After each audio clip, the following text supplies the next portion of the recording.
जय Shri Krishna. Gita Olympiad 2025 मध्ये सर्व साधकांनी सहभागी होऊन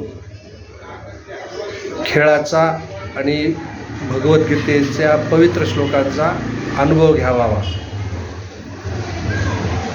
मी स्वतः गीता ऑलिम्पियाड 2025 मध्ये सहभागी झालेला आहे।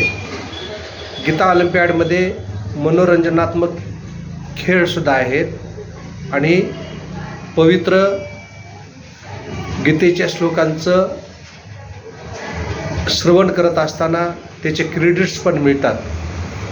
त्यामुळं आपला गीता ऐकण्याचा छंद किंवा गीतेचा अभ्यास, तसंच अर्जुन आर्चरी म्हणजे आपलं कॉन्सन्ट्रेशन, म्हणजे बाणानं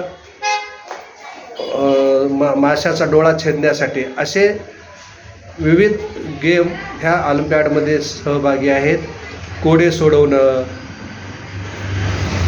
प्रश्नाची उत्तरं देणं, आपल्या बुद्धिमत्तेचं विकास होतो आणि म्हणी सांगते वेळेस, म्हणजे रोज एक म्हण देते वेळेस गीतेचा अभ्यास करावा लागतो। त्यामुळं आपल्या गीतेच्या ज्ञानामध्ये भर पडते।